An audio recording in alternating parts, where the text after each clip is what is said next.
Primeira carta aos Coríntios, capítulo 10.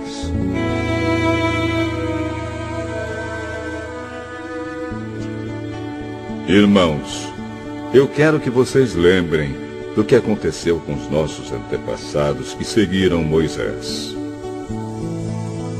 Todos foram protegidos pela nuvem e passaram pelo Mar Vermelho. Como seguidores de Moisés, eles foram batizados na nuvem e no mar. Todos comeram da mesma comida espiritual e beberam da mesma bebida espiritual.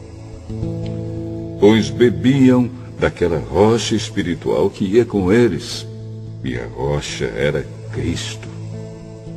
Mas Deus não ficou contente com a maioria deles, e por isso eles morreram, e os seus corpos ficaram espalhados no deserto. Tudo isso aconteceu a fim de nos servir de exemplo, para nós não querermos coisas más como eles quiseram, nem adorarmos ídolos como alguns deles adoraram. Como dizem as Escrituras Sagradas, o povo sentou-se para comer e beber e se levantou para se divertir.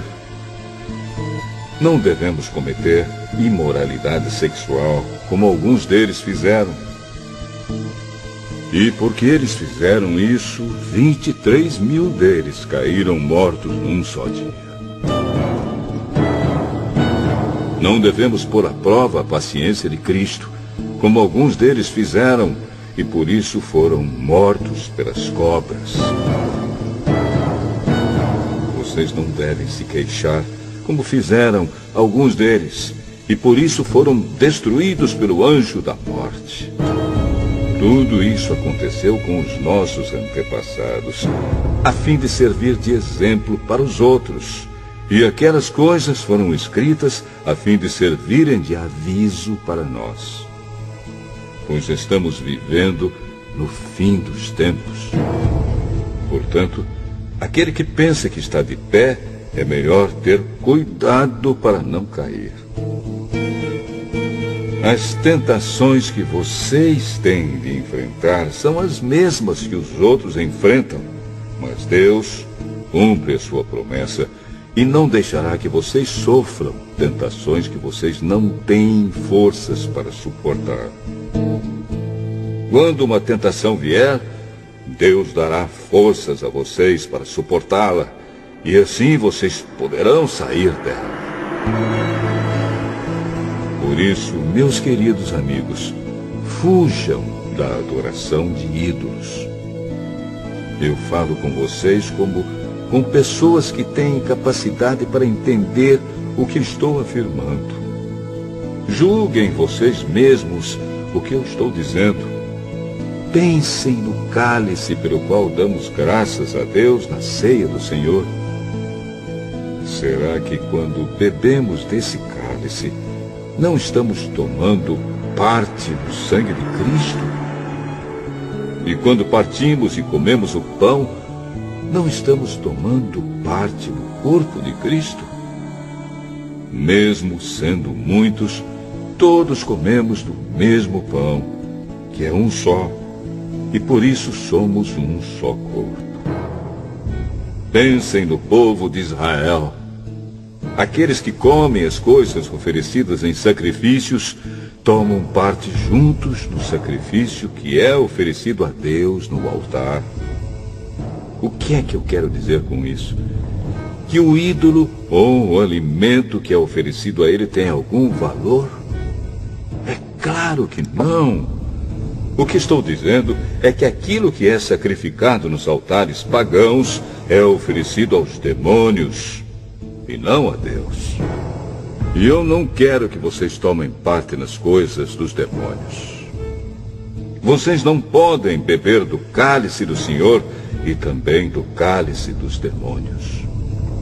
Vocês não podem comer na mesa do Senhor e também na mesa dos demônios. Ou será que queremos provocar o Senhor, fazendo com que ele fique com ciúmes? Por acaso vocês pensam que somos mais fortes do que ele?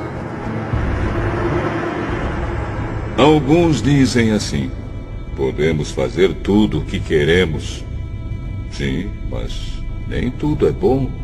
Podemos fazer tudo o que queremos, mas nem tudo é útil. Ninguém deve buscar os seus próprios interesses, e sim os interesses dos outros. Vocês podem comer de tudo que se vende no açougue, sem terem nenhuma dúvida de consciência. Pois, como dizem as Escrituras Sagradas, a terra e tudo o que nela existe pertencem ao Senhor. Se alguém que não é cristão convidá-los para comer e vocês resolverem ir, comam o que for posto na frente de vocês e não façam perguntas por motivo de consciência. Mas, se alguém disser a vocês: esta comida foi oferecida aos ídolos, neste caso, não comam, por causa daquele que disse isso e também por motivo de consciência. Não estou falando da sua própria consciência, mas da consciência do outro. Mas alguém pode perguntar: por que é que a minha liberdade deve ser diminuída pela consciência dos outros? Se eu agradeço a Deus o alimento que como, por que é que sou criticado, se já o agradeci a Deus? Portanto, quando vocês comem, ou bebem, ou fazem qualquer outra coisa, façam tudo para a glória de Deus. Vivam de tal maneira que não prejudiquem os judeus, nem os não-judeus, nem a Igreja de Deus. Façam como eu. Procuro agradar a todos em tudo o que faço, não pensando no meu próprio bem, mas no bem de todos, a fim de que eles possam ser salvos.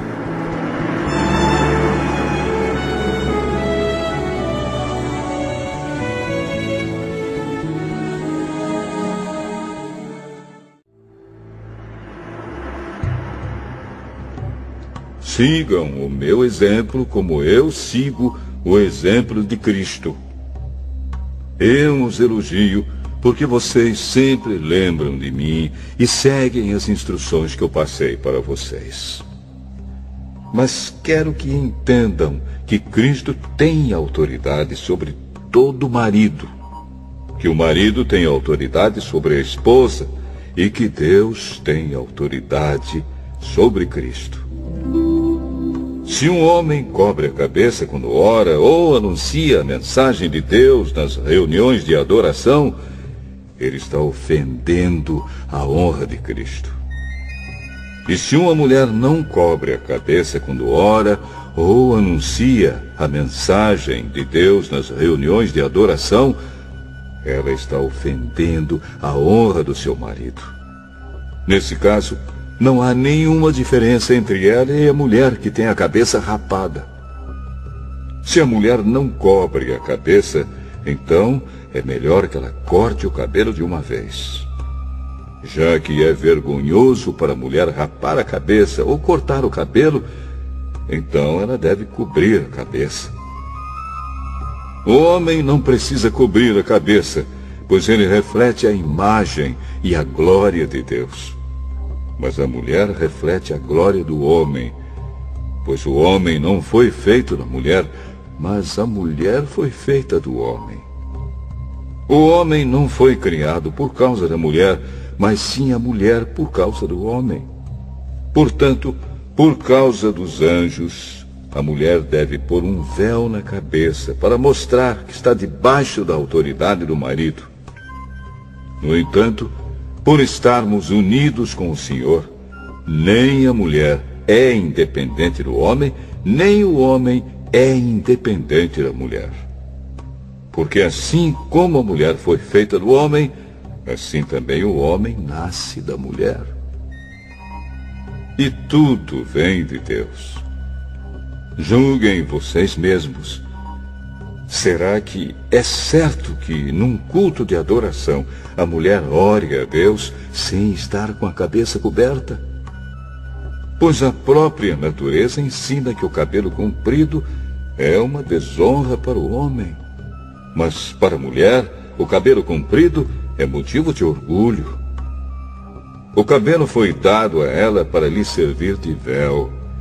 Mas, se alguém quer discutir sobre esse assunto, o que eu posso dizer é que nem nós, nem as igrejas de Deus temos outro costume nas reuniões de adoração. Nas instruções que agora vou dar a vocês, eu não posso elogiá-los, pois as suas reuniões de adoração fazem mais mal do que bem. Para começar, me contaram que nessas reuniões há grupos de pessoas que estão brigando. E eu creio que, em parte, isso é verdade. Não há dúvida de que é preciso haver divisões entre vocês para que fique claro quem são os que estão certos. Quando vocês se reúnem, não é a ceia do Senhor que vocês comem, pois na hora de comer, cada um trata de tomar a sua própria refeição. E assim, enquanto uns ficam com fome, outros chegam até a ficar bêbados. Por acaso vocês não têm as suas próprias casas onde podem comer e beber? Ou será que preferem desprezar a igreja de Deus e envergonhar os que são pobres? O que é que vocês esperam que eu lhes diga? Querem que os elogie?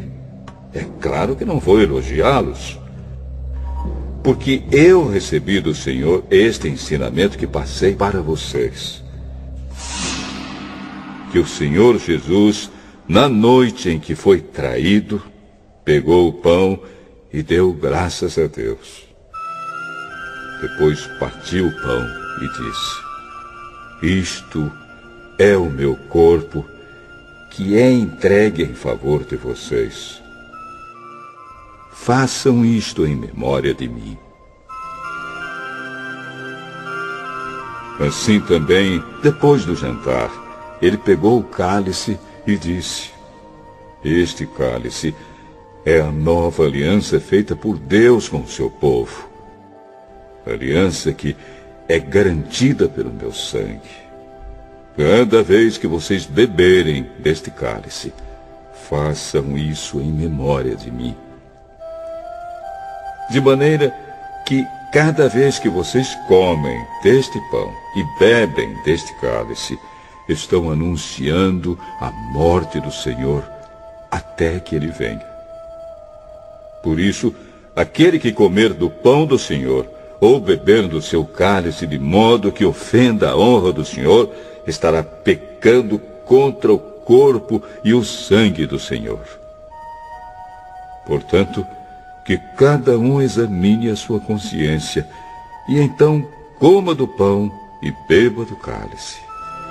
Pois a pessoa que comer do pão ou beber do cálice sem reconhecer que se trata do corpo do Senhor, estará sendo julgada ao comer e beber para o seu próprio castigo. É por isso que muitos de vocês estão doentes e fracos, e alguns já morreram. Se examinássemos primeiro a nossa consciência, nós não seríamos julgados pelo Senhor. Mas somos julgados e castigados pelo Senhor para não sermos condenados junto com o mundo. Portanto, meus irmãos, quando vocês se reunirem para a ceia do Senhor, esperem uns pelos outros.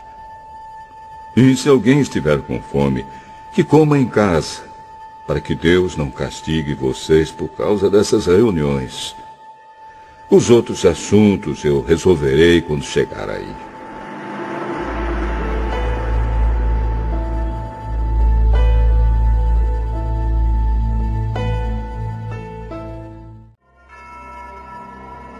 Meus irmãos, quero que vocês saibam a verdade a respeito dos dons que o Espírito Santo dá. Vocês sabem que, quando ainda eram pagãos, vocês eram desviados de várias maneiras para a adoração dos ídolos, os quais não têm vida. Por isso precisam compreender que ninguém que diz que Jesus seja maldito. Pode estar falando pelo poder do Espírito de Deus. E que ninguém pode dizer, Jesus é Senhor, a não ser que seja guiado pelo Espírito Santo.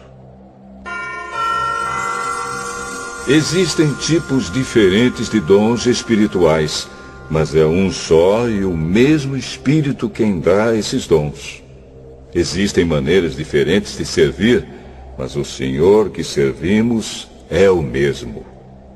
Há diferentes habilidades para realizar o trabalho, mas é o mesmo Deus quem dá a cada um a habilidade para fazê-lo. Para o bem de todos, Deus dá a cada um alguma prova da presença do Espírito Santo.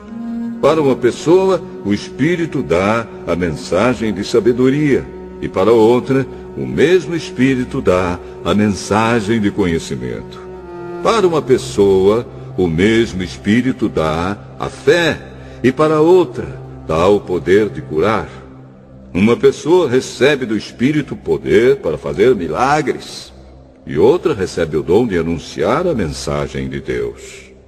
Ainda outra pessoa recebe a capacidade para saber a diferença entre os dons que vêm do Espírito e os que não vêm dele. Para uma pessoa, o Espírito dá a capacidade de falar em línguas estranhas, e para outra, ele dá a capacidade de interpretar o que essas línguas querem dizer. Porém, é um só e o mesmo Espírito quem faz tudo isso. Ele dá um tom diferente para cada pessoa, conforme ele quer. Cristo é como um corpo, o qual tem muitas partes. E todas as partes, mesmo sendo muitas, formam um só corpo. Assim também, todos nós, judeus e não judeus, escravos e livres, fomos batizados pelo mesmo Espírito para formar um só corpo. E a todos nós foi dado de beber do mesmo Espírito. Pois o corpo não é feito de uma só parte, mas de muitas. Se o pé disser, já que não sou mão, não sou do corpo, nem por isso deixa de ser do corpo. Se o ouvido disser, já que não sou olho, não sou do corpo, nem por isso deixa de ser do corpo. Se o corpo todo fosse olho, como poderíamos ouvir? E se o corpo todo fosse ouvido, como poderíamos cheirar? Assim Deus colocou cada parte diferente do corpo conforme Ele quis. Se o corpo todo fosse uma parte só, não existiria corpo. De fato, existem muitas partes, mas um só corpo. Portanto, o olho não pode dizer para a mão, eu não preciso de você. E a cabeça não pode dizer para os pés, não preciso de vocês. O fato é que as partes do corpo que parecem ser as mais fracas são as mais necessárias. E aquelas que achamos menos honrosas são as que tratamos com mais honra. E as partes que parecem ser feias recebem um cuidado especial que as outras mais bonitas não precisam. Foi assim que Deus fez o corpo, dando mais honra às partes menos honrosas. Desse modo não existe divisão no corpo, mas todas as suas partes têm o mesmo interesse umas pelas outras. Se uma parte do corpo sofre, todas as outras sofrem com ela. Se uma é elogiada, todas as outras se alegram com ela.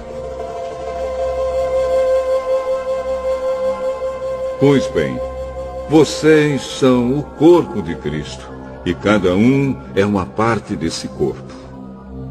Na igreja, Deus pôs tudo no lugar certo. Em primeiro lugar, os apóstolos. Em segundo, os profetas. E em terceiro, os mestres. Em seguida, pôs os que fazem milagres. Depois, os que têm o dom de curar, ou de ajudar, ou de liderar, ou de falar em línguas estranhas. Nem todos são apóstolos, ou profetas, ou mestres. Nem todos têm o dom de fazer milagres, nem de curar doenças, nem de falar em línguas estranhas, nem de explicar o que essas línguas querem dizer. Por isso, se esforcem para ter os melhores dons. Porém, eu vou mostrar a vocês o caminho que é o melhor de todos.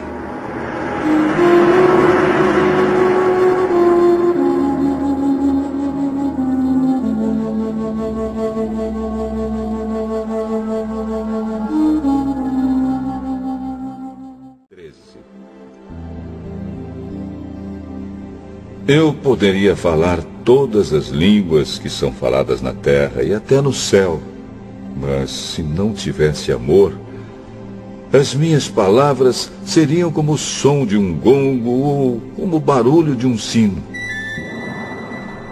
Poderia ter o dom de anunciar mensagens de Deus, ter todo o conhecimento, entender todos os segredos e ter tanta fé que até poderia tirar as montanhas do seu lugar, mas se não tivesse amor, eu não seria nada.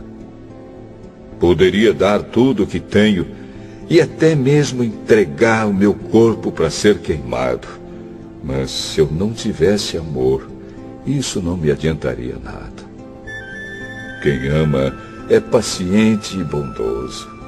Quem ama não é ciumento, nem orgulhoso, nem vaidoso. Quem ama não é grosseiro, nem egoísta, não fica irritado, nem guarda mágoas. Quem ama não fica alegre quando alguém faz uma coisa errada, mas se alegra quando alguém faz o que é certo. Quem ama nunca desiste, porém suporta tudo com fé, esperança e paciência. O amor é eterno. Existem mensagens espirituais, porém elas durarão pouco. Existe o dom de falar em línguas estranhas, mas acabará logo. Existe o conhecimento, mas também terminará. Pois os nossos dons de conhecimento e as nossas mensagens espirituais são imperfeitos. Mas quando vier o que é perfeito, então o que é imperfeito desaparecerá. Quando eu era criança, falava como criança, sentia como criança e pensava como criança. Agora que sou adulto, parei de agir como criança. O que agora vemos é como uma imagem imperfeita num espelho embaçado, mas depois veremos face a face. Agora o meu conhecimento é imperfeito, mas depois conhecerei perfeitamente, assim como sou conhecido por Deus. Portanto, agora existem estas três coisas: a fé, a esperança e o amor. Porém, a maior delas é o amor.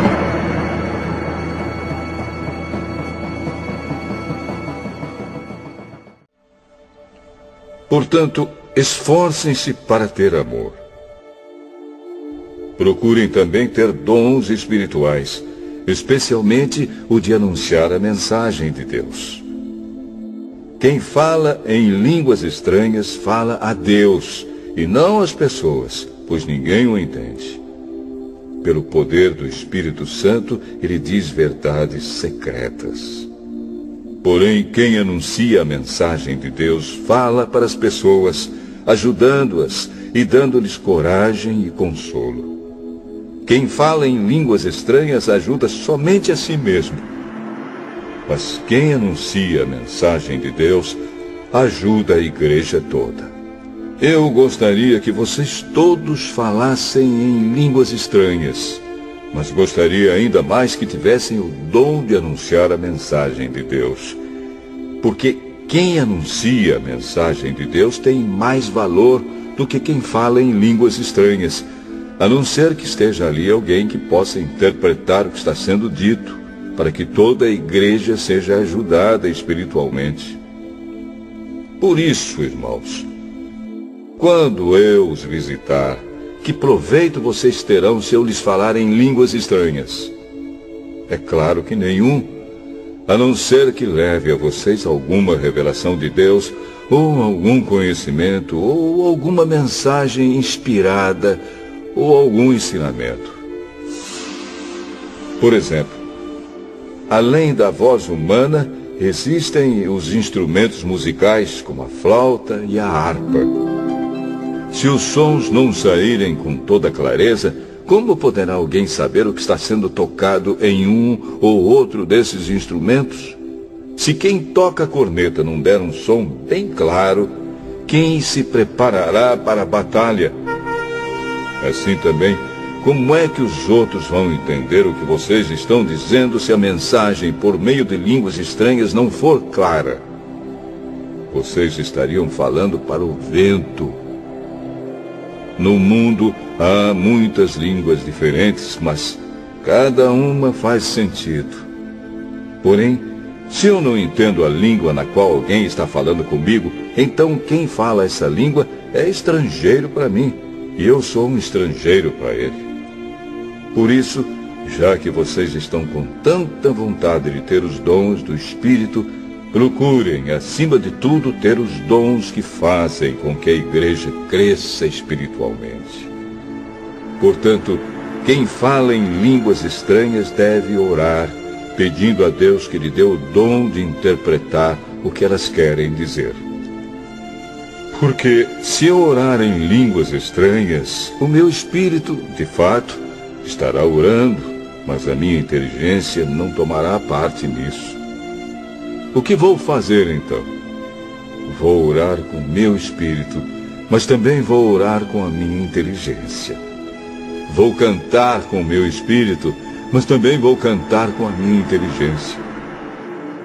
Se você dá graças a Deus em línguas estranhas, como é que uma pessoa simples que estiver na reunião poderá dizer amém à oração de agradecimento que você fez? Ela não vai conseguir entender nada do que você está dizendo. Mesmo que a sua oração seja muito boa, essa pessoa não receberá nenhuma ajuda. Eu agradeço a Deus porque falo em línguas estranhas muito mais do que vocês.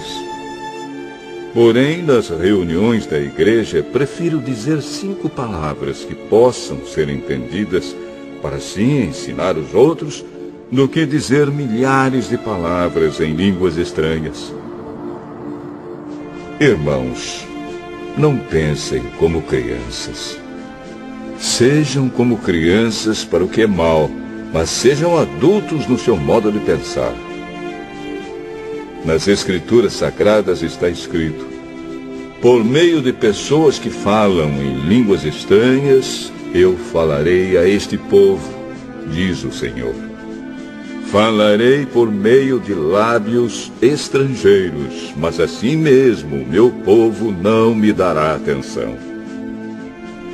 Portanto, o dom de falar em línguas estranhas é um sinal de Deus para os descrentes e não para os cristãos. Mas o dom de anunciar a mensagem de Deus é um sinal para os cristãos e não para os descrentes.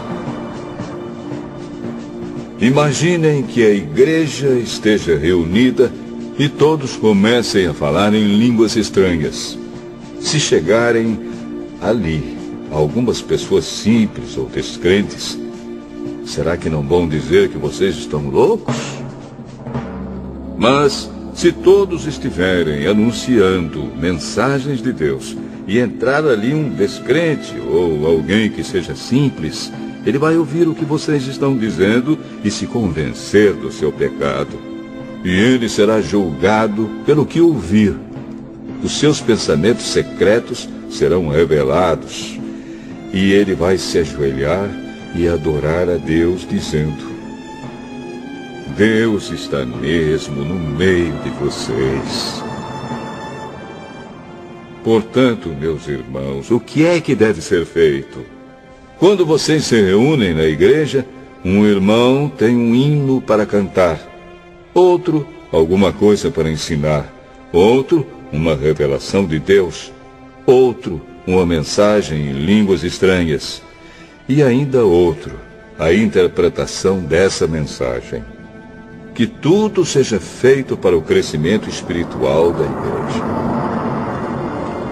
Se algum de vocês falar em línguas estranhas, então que apenas 2 ou 3 falem, um depois do outro, e que alguém interprete o que está sendo dito. Mas, se não houver ninguém que possa interpretar, então fiquem calados e falem somente consigo mesmos e com Deus. No caso de 2 ou 3 receberem a mensagem de Deus, estes devem falar, e os outros que pensem bem no que eles estão dizendo. Se uma outra pessoa que estiver ali sentada receber a mensagem de Deus, quem estiver falando deve se calar. Vocês todos podem anunciar a mensagem de Deus, um de cada vez, para que todos aprendam e fiquem animados. Quem fala deve controlar o dom de anunciar a mensagem de Deus, pois Deus não quer que nós vivamos em desordem, e sim em paz. Como em todas as igrejas do povo de Deus, as mulheres devem ficar caladas nas reuniões de adoração. Elas não têm permissão para falar. Como diz a lei, elas não devem ter cargos de direção. Se quiserem saber alguma coisa, que perguntem em casa ao marido. É vergonhoso que uma mulher fale nas reuniões da igreja. Por acaso a mensagem de Deus veio de vocês? Ou será que veio somente para vocês? Se alguém pensa que é mensageiro de Deus ou que tem algum dom espiritual, deve saber que o que estou escrevendo é mandamento do Senhor. Mas se alguém não der atenção a isso, que ninguém dê atenção a essa pessoa. Assim, meus irmãos, procurem sempre anunciar a mensagem de Deus, mas não proíbam que se falem línguas estranhas. Portanto, façam tudo com decência e ordem.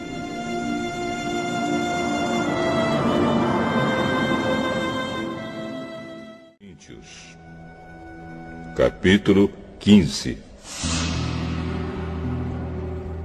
Agora, irmãos, quero que lembrem do evangelho que eu anunciei a vocês, no qual vocês aceitaram e no qual continuam firmes.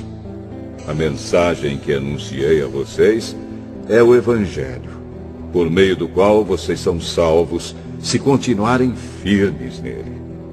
A não ser que não tenha adiantado nada vocês crerem nele. Eu passei para vocês o ensinamento que recebi e que é da mais alta importância. Cristo morreu pelos nossos pecados, como está escrito nas Escrituras Sagradas. Ele foi sepultado e no 3º dia foi ressuscitado, como está escrito nas Escrituras. E apareceu a Pedro e depois aos 12 apóstolos.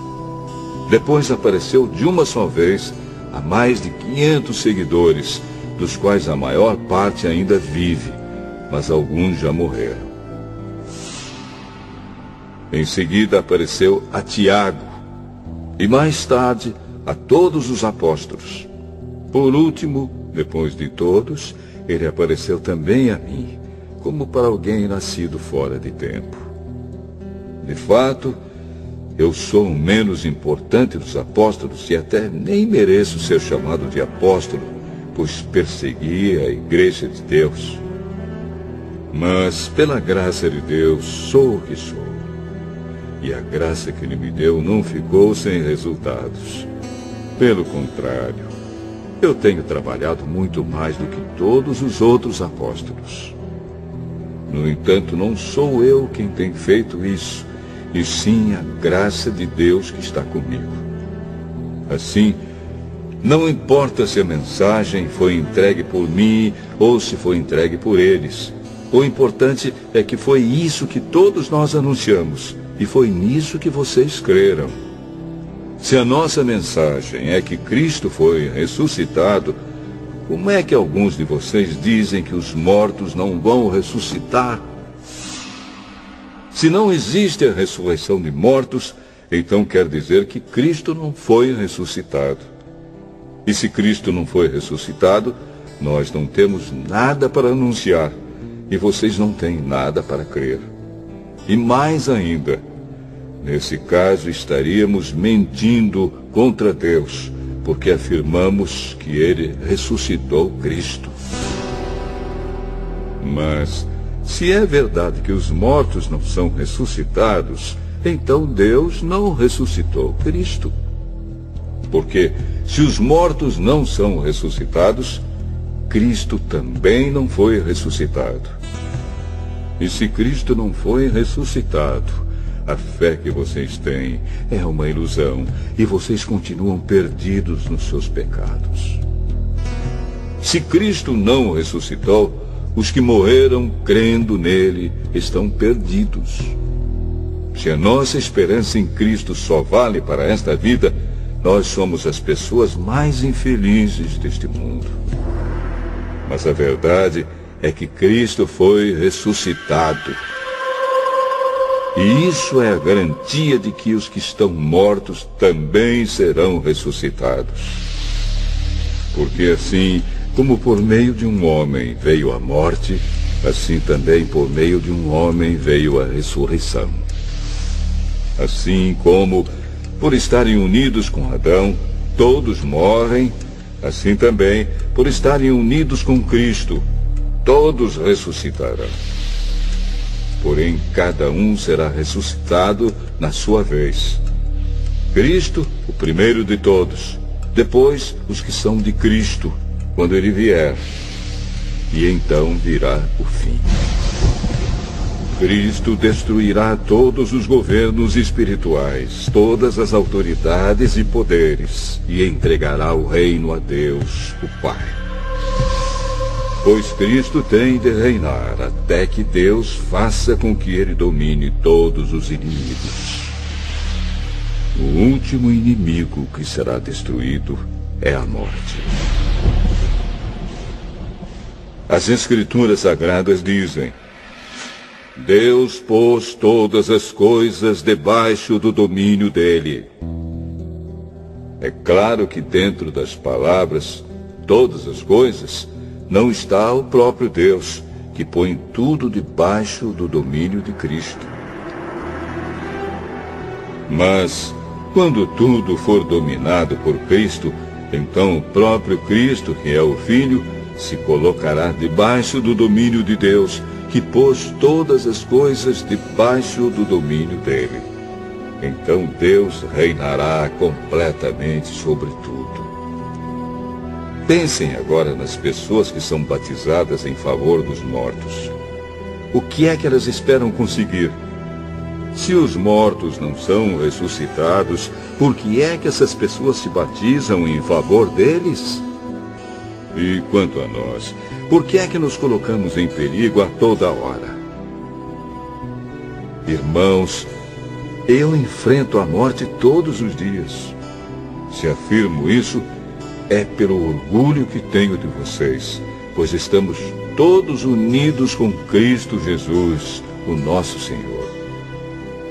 Aqui em Éfeso, eu lutei contra inimigos como se lutasse contra animais selvagens. E se fiz isso somente por interesses humanos, o que foi que eu consegui com isso? Se é verdade que os mortos não são ressuscitados, façamos o que diz o ditado: comamos e bebamos, porque amanhã morreremos. Não se enganem. As más companhias estragam os bons costumes. Comecem de novo a viver uma vida séria e direita e parem de pecar. Para fazer com que vocês fiquem envergonhados, eu digo o seguinte: alguns de vocês não conhecem a Deus. Mas alguém perguntará: como é que os mortos são ressuscitados? Que tipo de corpo eles vão ter? Seu tolo! Quando você semeia uma semente na terra, ela só brota se morrer. E o que foi semeado é apenas uma semente, talvez um grão de trigo ou outra semente qualquer, e não o corpo já formado da planta que vai crescer. Deus dá a essa semente o corpo que Ele quer e dá a cada semente um corpo próprio. E a carne dos seres vivos não é toda do mesmo tipo. Os seres humanos têm um tipo de carne, os animais outro, os pássaros outro e os peixes ainda outro. Há também corpos do céu e corpos da terra. Existe um tipo de beleza que pertence aos corpos celestes e há outro que pertence aos corpos terrestres. O sol tem o seu próprio brilho, a lua outro brilho e as estrelas têm um brilho diferente. E mesmo as estrelas têm diferentes tipos de brilho. Pois será assim quando os mortos ressuscitarem. Quando o corpo é sepultado, é um corpo mortal. Mas quando for ressuscitado, será imortal. Quando ele é sepultado, é feio e fraco. Mas quando for ressuscitado, será bonito e forte. Quando é sepultado, é um corpo material. Mas quando for ressuscitado, será um corpo espiritual. É claro que, se existe um corpo material, então tem de haver também um corpo espiritual. Porque as Escrituras Sagradas dizem: Adão, o primeiro homem, foi criado como ser vivo. Mas o último Adão, Jesus Cristo, é o Espírito que dá a vida. Não é o espiritual que vem primeiro, mas sim o material. Depois é que vem o espiritual. O primeiro homem foi feito do pó da terra. O segundo veio do céu. Os que pertencem à terra são como aquele que foi feito do pó da terra. Os que pertencem ao céu são como aquele que veio do céu. Assim como somos parecidos com o homem feito do pó da terra, assim também seremos parecidos com o homem do céu. Meus irmãos, o que eu quero dizer é isto. O que é feito de carne e de sangue não pode ter parte no reino de Deus. E o que é mortal não pode ter a imortalidade. Escutem bem este segredo.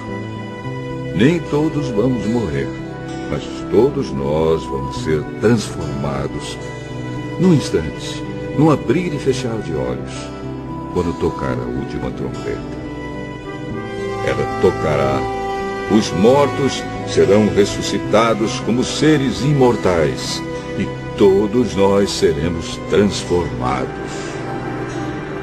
Pois este corpo mortal precisa se vestir com o que é imortal.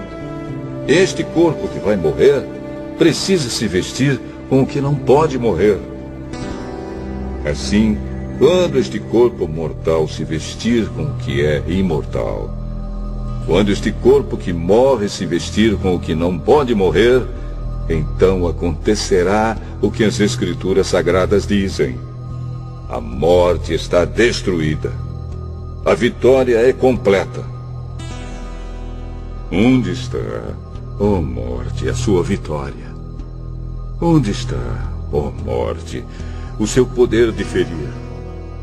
O que dá à morte o poder de ferir é o pecado. E o que dá ao pecado o poder de ferir é a lei. Mas agradeçamos a Deus que nos dá a vitória por meio do nosso Senhor Jesus Cristo. Portanto, queridos irmãos, continuem fortes e firmes. Continuem ocupados no trabalho do Senhor, pois vocês sabem que todo o seu esforço nesse trabalho sempre traz proveito.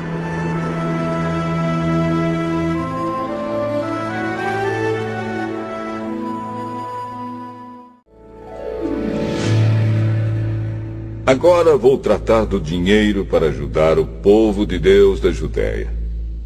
façam o que eu disse às igrejas da província da Galácia. Todos os domingos, cada um de vocês separe e guarde algum dinheiro, de acordo com o que cada um ganhou. Assim não haverá necessidade de recolher ofertas quando eu chegar. Depois que chegar, eu enviarei com cartas de apresentação aqueles que vocês escolherem para levarem a oferta até Jerusalém. Se for conveniente que eu também vá, eles farão a viagem comigo. Eu visitarei vocês depois que tiver passado pela província da Macedônia, pois vou passar por lá. Pode ser que eu fique algum tempo com vocês, talvez todo o inverno, e assim vocês poderão me ajudar a continuar a minha viagem para onde quer que eu for. Pois eu não quero ver vocês apenas de passagem.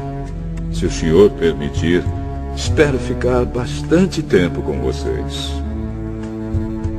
Resolvi ficar aqui em Éfeso até o dia de Pentecostes, pois encontrei aqui ótimas oportunidades para um grande e proveitoso trabalho, embora muita gente esteja contra mim.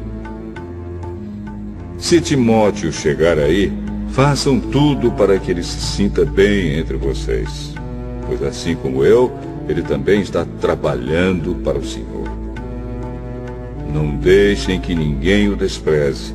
Pelo contrário, vocês devem ajudá-lo a continuar a sua viagem em paz, a fim de que ele volte para cá, pois estou esperando que ele volte junto com os outros irmãos.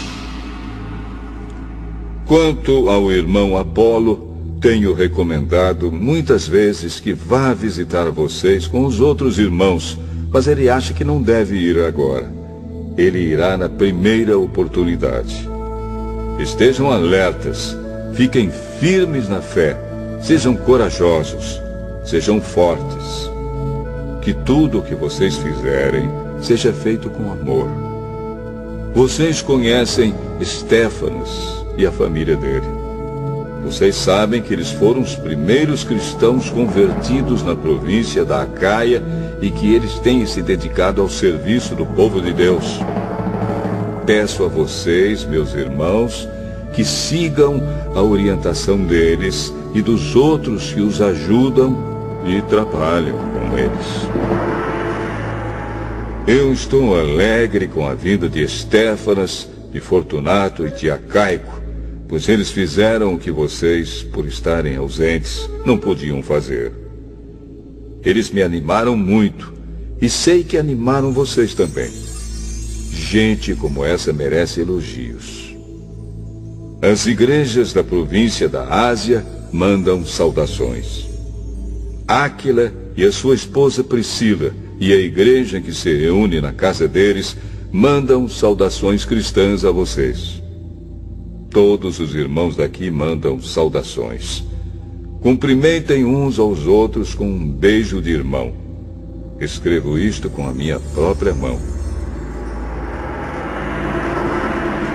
Quem não ama o Senhor, que seja amaldiçoado. Maranatá. Vem, nosso Senhor. Que a graça do nosso Senhor Jesus esteja com vocês. E que o meu amor esteja com todos vocês, pois estamos unidos com Cristo Jesus.